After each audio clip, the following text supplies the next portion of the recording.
Inequality Update: Who Gains When Income Grows? By Pavlina Tcherneva. Growth in the United States increasingly brings income inequality. A striking deterioration in this trend has occurred since the 1980s, when economic recoveries began delivering the vast majority of income growth to the wealthiest U.S. households. This policy note updates my original inequality chart, Figure 1, with the latest data. For earlier discussions, see Irwin 2014 and Tcherneva 2014a and 2014b. The chart illustrates that with every post-war expansion, as the economy grew, the bottom 90% of households received a smaller and smaller share of that growth. Even though their share was falling, the majority of families still captured the majority of the income growth until the 70s. Starting in the 80s, the trend reverses sharply. As the economy recovers from recessions, the lion's share of income growth goes to the wealthiest 10% of families. Notably, the entire 2001 to 7 recovery produced almost no income growth for the bottom 90% of households, and in the first years of recovery following the 2008 Great Financial Crisis, their incomes kept falling during the expansion, delivering all benefits from growth to the wealthiest 10%. A similar trend is observed when one considers the bottom 99% and top 1% of households. For details as well as complete business cycle data, see Tcherneva 2015. The following figures update this analysis with the latest data up to 2015 by looking at the distribution of average income growth and with and without capital gains between the bottom 90% and top 10% of households, and between the bottom 99% and top 1% of households. Footnote 1. The analysis is based on Piketty and Say's data, 2003, updated 2016, which report real average market income before taxes and transfers. Market income includes wages and salaries, entrepreneurial income, dividends, interest income, and capital gains. End footnote. I find that little has changed when considering the distribution of average income growth between the bottom 90% and top 10% of families, with or without capital gains, figures 2 and 3. One difference is that average real income for the bottom 90% of households is no longer shrinking. In 2014 and 2015, it finally began to recover. Nevertheless, these families still capture a historically small proportion of that growth, only between 18% and 22%. The growing economy continues to deliver the most benefits to the wealthiest families. Since the top 10% of households is a rather heterogeneous group, see Table 1, I consider the distribution of average income growth between the bottom 99% and top 1%, figures 4 and 5. Income varies greatly in this group.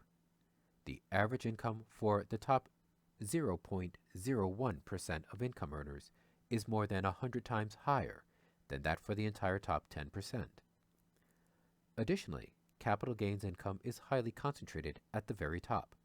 It makes up 22% of average real income for the top 1% of households, and only 3% not shown for the bottom 99%. But capital gains constitute 40% of average real income for the top 0.01%. Because data are collected through annual tax returns, the treatment of capital gains is somewhat flawed. This is because the wealthy have discretion over when to realize and report their capital gains. Depending on different tax law changes, the capital gains data can be inconsistent from year to year. For example, several capital gains and qualifying dividends tax cuts for the wealthiest 2% of households expired in 2013, prompting them to book their capital gains income in 2012 and making the 2013 estimate too low, says 2015. For details, see Tcherneva 2015. Capital gains, however, are a key component of income for the wealthiest 1% of families. Worsening income inequality, figure 4. But even when they are excluded, one can discern significant erosion in the distribution of income, figure 5.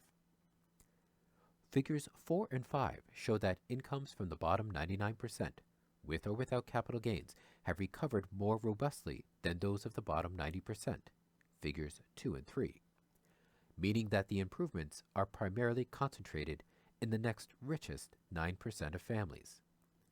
Their share of income growth is either 30% or 38%, depending on whether or not one includes capital gains. Finally, Figure 6 shows how income growth has been distributed over the different business cycles, peak to peak, that is, including both contractions and expansions. The data for the latest cycle are incomplete, as we are still in it. The graph indicates that in the current cycle, incomes for all groups are still lower than their previous peak in 2007. However, the loss is largely borne by the bottom 90% of households.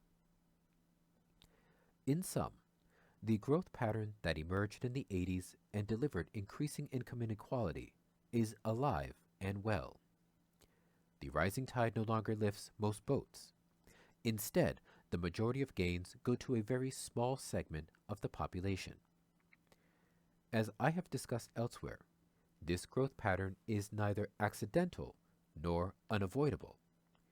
It is largely a byproduct of policy design, specifically the shift in macroeconomic methods used to stabilize an unstable economy and stimulate economic growth. With respect to how we might begin to reverse these trends, I listed some possibilities.